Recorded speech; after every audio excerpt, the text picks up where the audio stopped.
60%। 60% देख रहे प्रमोद जी? हाँ। Hello, good morning students, welcome in online class. बेटे आज हम इस chapter number 3 metal non metal के क्वेश्चन आंसर कर रहे हैं। पेज नंबर 112 पर क्वेश्चन नंबर 6 इम्पोर्टेंट क्वेश्चन है, देखें ध्यान से। Which gas is produced when dilute hydrochloric acid is added to a reactive metals? Write the chemical reaction when iron react with dilute H2SO4.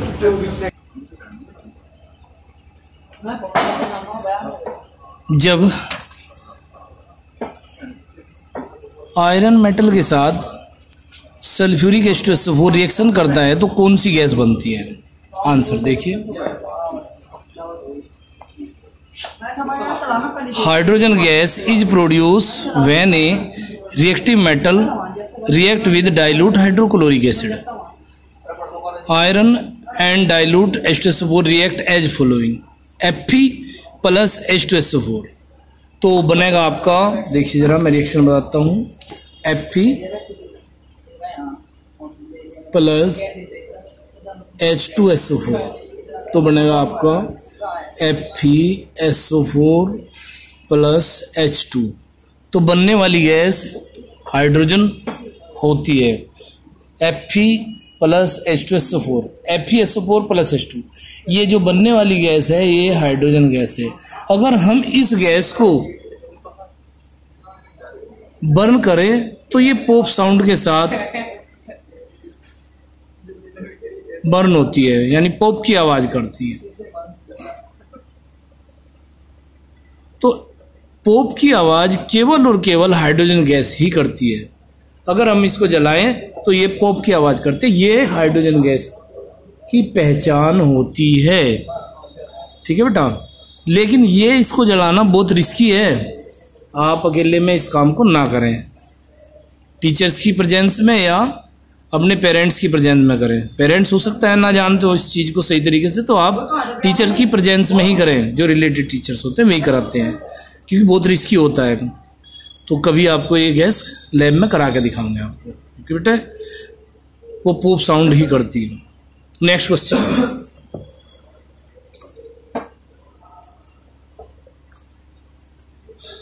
Question, आपका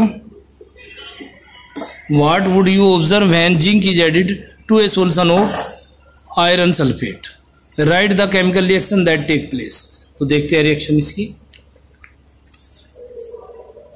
question number 6 का answer था ये, answer number 6। अब की बार क्वेश्चन नंबर आपका 7, number 7 का answer है आपका। देखिए क्वेश्चन मैं दोबारा पढ़ देता हूं एक बार। What would you observe when zinc is added to a solution of iron sulfate? Write the chemical reaction that take place. देखिए answer, the green color of the solution would slowly disappear.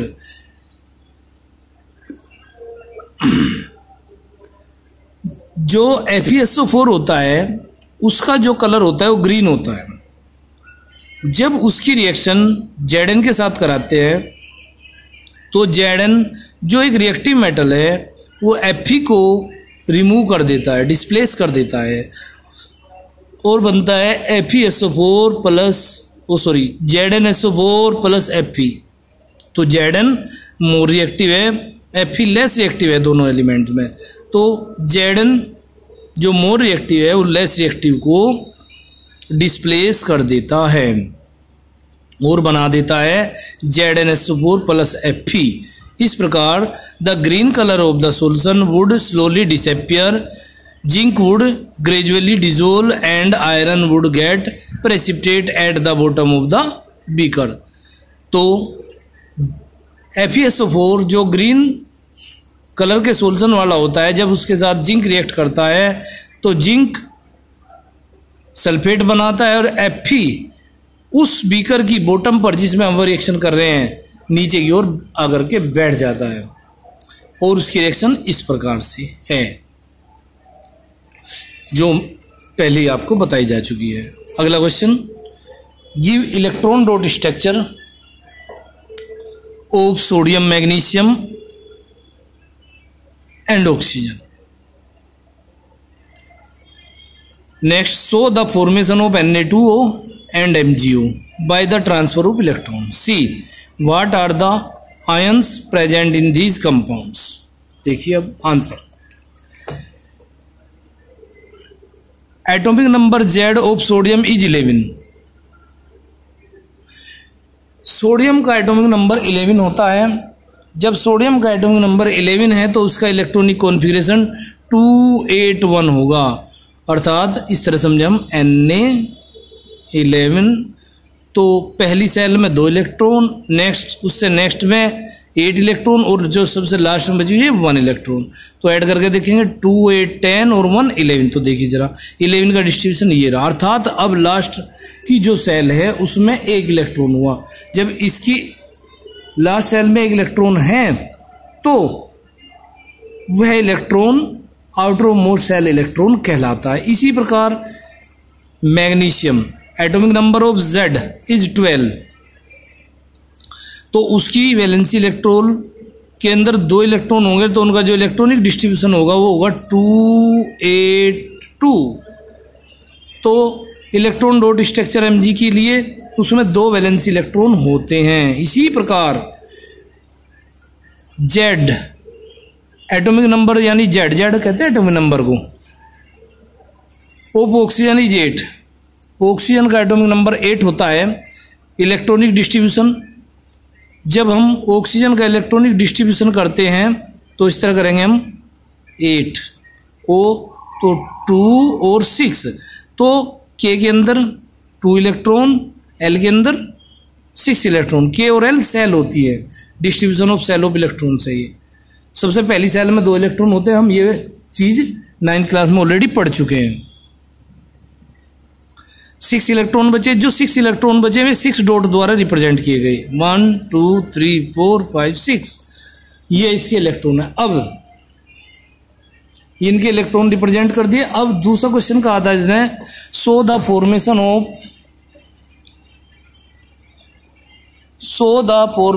Na2O and MgO by the transfer of electron. तो अब इसको देखते हैं।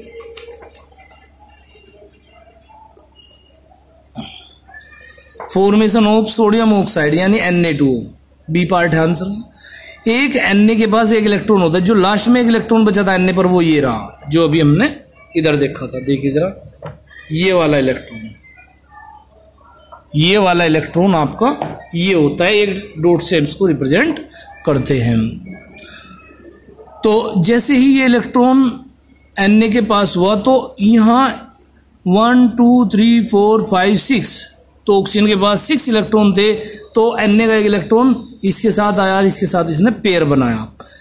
अभी भी 1 electron unpaired बचा हुआ है, बिना जोड़े का बचा हुआ है, तो उसने एक और Na को अपने साथ लिया, एक Na का इलेक्ट्रॉन और लिया, तो Na के इलेक्ट्रॉन 2 आए, तो 2 एटम Na के रहा, क्योंकि एक Na 1 इलेक्ट्रॉन देता है, तो इसलिए 2 NO ने Na 2 इलेक्ट्रॉन दोगे। Na+2 ये एक ये रहा, एक ये रहा, 2 इलेक्ट्रॉन आ गए, तो दोनों इलेक्ट्रॉन ऑक्सीजन पर ये आ गई।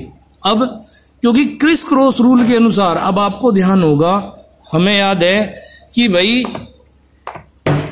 Na ने 2 दिए, ऑक्सीजन 1 एटम ने 2 इलेक्ट्रॉन ले लिए और आपका बन गया Na2O। इस प्रकार से देखिए जरा वैलेंसी के कॉन्सेप्ट में, Na की वैलेंसी +1, O की वैलेंसी -2, क्रिस क्रॉस रूल लगेगा जो 9th में हम ऑलरेडी पढ़ चुके। Na की वैलेंसी इस पे जाएगी, इसकी वैलेंसी इस पे जाएगी, एक दूसरे पे क्रॉस हो जाएगी, तो आपका बनेगा फिर Na2O, सोडियम ऑक्साइड। इस तरह बनता है, ये Na2O आपका बन जाता है। तो ये देखिए Na2 आपका बन गया। इसी प्रकार Mg,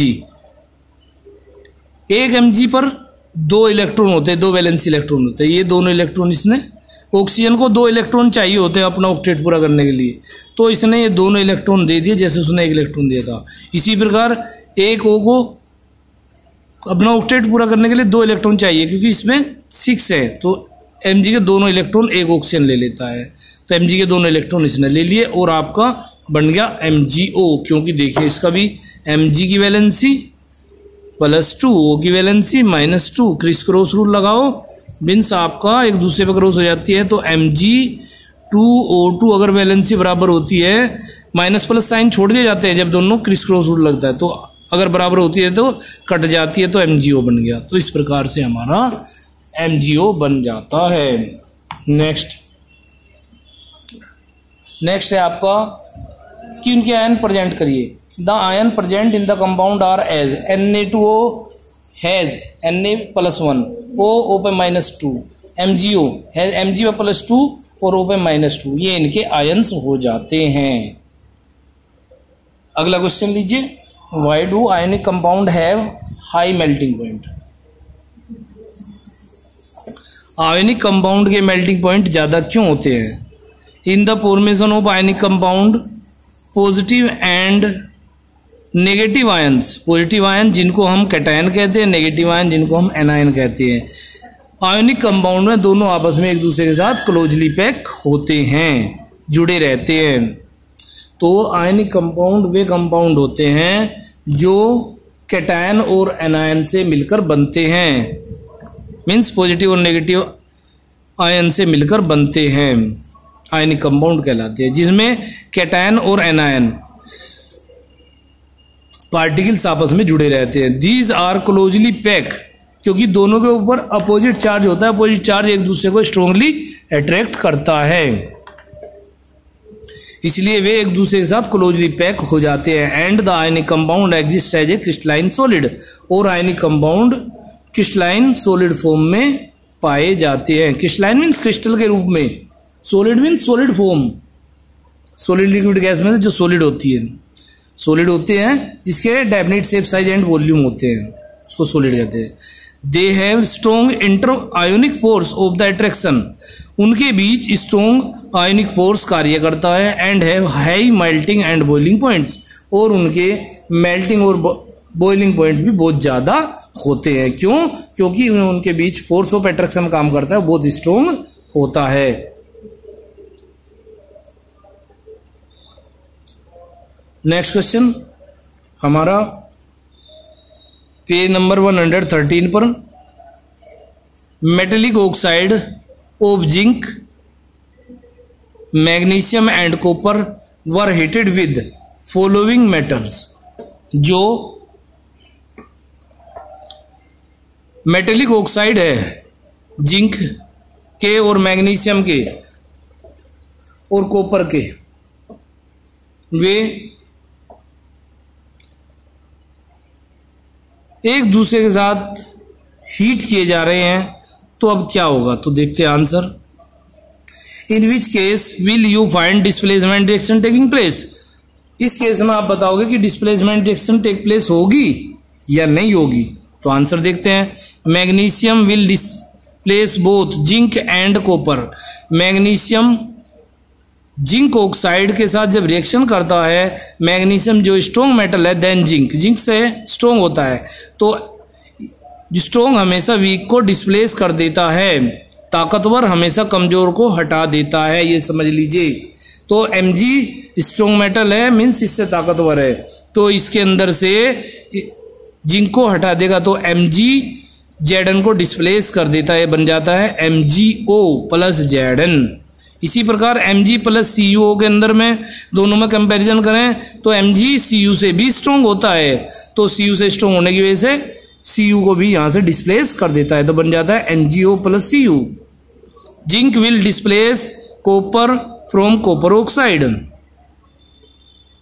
Zn + Cu ZnO + Cu। Copper oxide और जिंक में से भी जिंक जो है कॉपर से स्ट्रॉन्ग होता है, तो जिंक कॉपर को भी हटा देगा, तो ZnO + Cu रिएक्शन हो जाती है आपकी Zn + CuO ZnO + Cu। इस प्रकार से हमें पता चलता है कि copper is less reactive metal and will not participate in the displacement reaction. इन तीनों में कॉपर सबसे वीक होता है और ये डिस्प्लेसमेंट रिएक्शन को नहीं कर सकता। इस प्रकार जो वीक होता है वो डिस्प्लेस नहीं करता, जबकि जो स्ट्रॉन्ग होते हैं वे दूसरे वीक एलिमेंट को डिस्प्लेस कर देते हैं। Next question, which metal do not corrode easily. कौन सा मेटल है जो जल्दी से कोरोड नहीं होता, अर्थात जिस पर जंग नहीं लगता। वे मेटल जो एयर के साथ रिएक्शन नहीं करते वे कोरोड नहीं हुआ करते। तो ऐसे मेटल है मेटल सच एज गोल्ड यानी सोना and platinum present at the bottom of the activity series do not corrode easily. Way metal जैसे गोल्ड और प्लेटिनम जो रिएक्टिविटी सीरीज में बॉटम पर होते हैं, तली में होते हैं रिएक्टिविटी सीरीज की, वे कोरोड नहीं हुआ करते क्योंकि वे लेस रिएक्टिव होते हैं, वे रिएक्शन नहीं करते, इसलिए कोरोड नहीं होंगे। What are alloys? Alloy are the mixture of two or more metals. कल हमने ये पढ़ा था कि एलोय की डेफिनेशन होती है, alloy are homogeneous mixture of two or more metal or even metal and non metals called alloy. कल हमने एलोय के बारे में बहुत सारा पढ़ लिया था। तो इस प्रकार से आपका ये चैप्टर यहाँ कंप्लीट हो जाता है। आप इन क्वेश्चंस को अपनी नोटबुक में नोट कर लेंगे। पेज नंबर आपको ये दिखाया जा रहा है 113 पर है कुछ क्वेश्चन, कुछ 112 पर हैं। इनके आधार पर आप इन क्वेश्चंस को कर लेंगे। नेक्स्ट पेज नंबर 116 पर MCQ क्वेश्चन है बेटा, इसको करते हैं हम। तो देखिए सबसे पहला क्वेश्चन है, विच of the following property is generally not shown by the metal. निम्नलिखित में कौन सी ऐसी प्रॉपर्टी है जो मेटल के द्वारा शो नहीं होती, जिसको मेटल शो नहीं करते। वो प्रॉपर्टी है हमारी इलेक्ट्रिकल कंडक्शन, मेटल करते हैं। डलनेस नहीं करते, मीन्स इसका मतलब होता है वे डल होते हैं, यानी उनमें चमक नहीं होती, लगभग न के बराबर होती है। सोनडस साउंड पैदा करते हैं। डक्टिलिटी भी शो करते हैं मेटल। तो इसमें डलनेस आपका सही आंसर है, तो डलनेस इसका सही आंसर है। The ability of metal to be drawn into thin wire is known as. जब मेटल से पतले तार खींचे जाते हैं तो तार खींचने की प्रोसेस कहलाती है डक्टिलिटी। मेटल से तार बनाने की जो प्रोसेस होती है वो डक्टिलिटी कहलाती है, उनका यह गुण डक्टिलिटी कहलाता है। तो ये डक्टिलिटी इसका आंसर हो जाए। Aluminium is use for making of the cooking utensils. Which of the following property of the aluminium are responsible for the same. Aluminium का प्रयोग कुकिंग करने के बर्तन बनाने में किया जाता है। नीचे लिखी कौन सी ऐसी प्रॉपर्टी है जिसकी वजह से एल्यूमिनियम का प्रयोग यूटेंसिल्स बनाने में, बर्तन बनाने में करते हैं। कौन सी ऐसी प्रॉपर्टी होती है? Good thermal conductivity, good electrical conductivity, ductility, high melting point, ये इसके पॉइंट्स हैं। तो इनमें से जो सबसे अच्छे पॉइंट्स हैं वे क्या हैं? गुड थर्मल कंडक्टिविटी, एक तो ये सही है, एक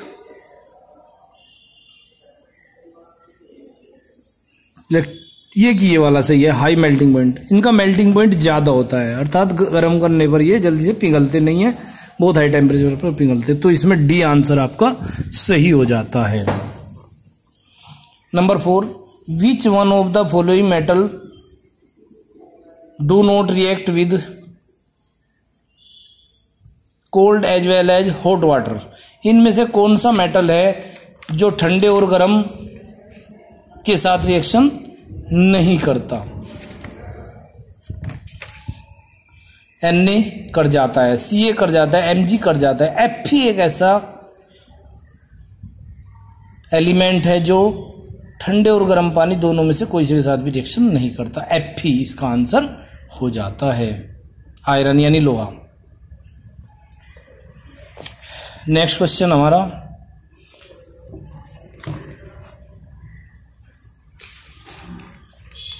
विच of the following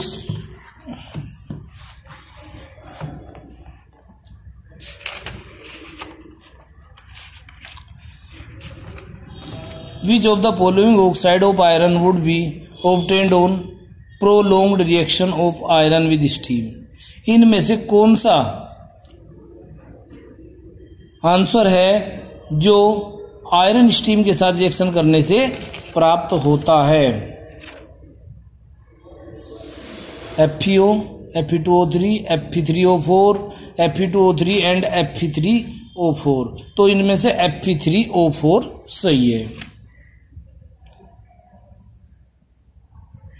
What happen when calcium is treated with water? क्या होता है जब कैल्शियम वाटर के साथ रिएक्शन करता है? It does not react with water। वह वाटर के साथ रिएक्शन नहीं करता। It react violently with water। It react less violently with water। Bubbles of hydrogen gas is formed stick to the surface of calcium। इसमें से आपका third और fourth सही है, यानी डी आंसर सही है कि जब ये वॉलेंटली रिएक्शन करता है और हाइड्रोजन गैस के बबल्स बनते हैं।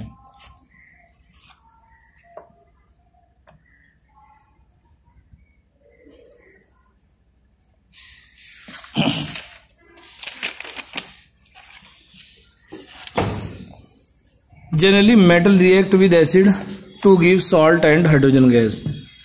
सामान्य रूप से मेटल एसिड के साथ रिएक्शन करके कोई साल्ट बनाते हैं और हाइड्रोजन गैस उत्पन्न करते हैं। Which of the following acid does not give hydrogen gas on reacting with metal except Mn and Mg। Mn और Mg के अलावा इनमें से कौन सा ऐसा एसिड है जो मेटल के साथ रिएक्शन करके हाइड्रोजन गैस नहीं बनाता और नहीं साल्ट बनाता? H2SO4 बनाता है, HCl भी बनाता है, HNO3 नहीं बनाता। HNO3 इसका सही आंसर है। ऑल ऑफ दीज ये भी नहीं है, HNO3 इसका सही आंसर है। कंपोजिशन ऑफ एक्वारेजिया, ये इंपॉर्टेंट चीज है। The composition of aqua regia is, aqua regia का कंपोजिशन क्या है? अच्छा, सबसे पहले हम देखते हैं, पहले हम पढ़ चुके हैं एक्वारेजिया होता क्या है। जब 3 part of HCl and 1 part of HNO3 are mixed in one another, that is form a chemicals that is known as aquaregia। जब HCl और HNO3 को 3:1 में मिलाया जाता है तो उस समय दोनों के मिलाने से जो केमिकल्स बनता है वो एक्वारेजिया कहलाता है। तो देखिए जरा, इसमें डाइल्यूट HCl है, कंसंट्रेटेड HNO3 है। Dilute 3 part, dilute HCl 3 part, concentrated HNO3 1 part. ये गलत हो गया क्योंकि इसमें डाइल्यूट है, कंसंट्रेटेड है, ये नहीं बनेगा। Concentrated HCl 3 part, dilute HNO3 3 part. तो एक में कंसंट्रेटेड, एक में डाइल्यूट, ये भी गलत है, ये भी नहीं बनेगा। रेशो भले ही 3:1 का हो। नेक्स्ट है कंसंट्रेटेड HCl 3 पार्ट और कंसंट्रेटेड HNO3 1 पार्ट, यानी 3:1 ये बन जाएगा क्योंकि दोनों कंसंट्रेटेड हैं।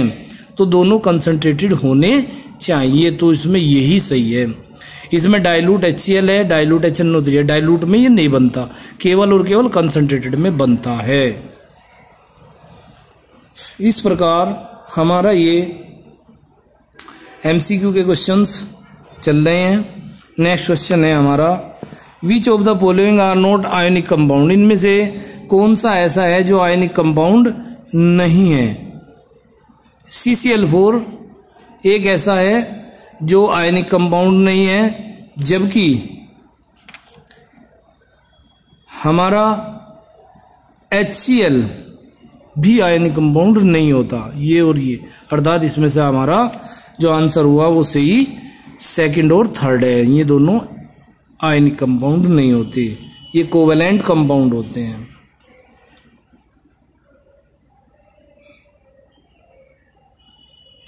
Question number 10, which one of the following property is not generally exhibited by the ionic compound? इनमें से कौन सी प्रॉपर्टी है जो आयनिक कंपाउंड द्वारा रिप्रेजेंट नहीं की जाती? फर्स्ट, सोल्युबिलिटी इन वाटर, यानी वाटर के अंदर सोल्युबल हो जाना, घुल जाना। नेक्स्ट है हमारी electrical conductivity in solid state, high melting boiling point, electrical conductivity in molten state. इसमें से बी, इसने कहा कौन सी नहीं है, तो सॉलिड स्टेट में ये इलेक्ट्रिकल कंडक्टिविटी नहीं करते, तो बी इसका सही आंसर है। इस प्रकार आपके 10 एमसीक्यू हो चुके हैं। बाकी आपके लास्ट तक जो एमसीक्यू बचे हुए हैं वे आप लोग सारे एमसीक्यू कर लेंगे। पीछे आंसर दिए गए हैं, अपना आंसर वहां से मैच कर लेंगे आप लोग। ओके बेटा, लेकिन करेंगे जरूर। Okay bye. और ये चैप्टर यहीं कंप्लीट होता है। कल से हम नया चैप्टर शुरू करते हैं।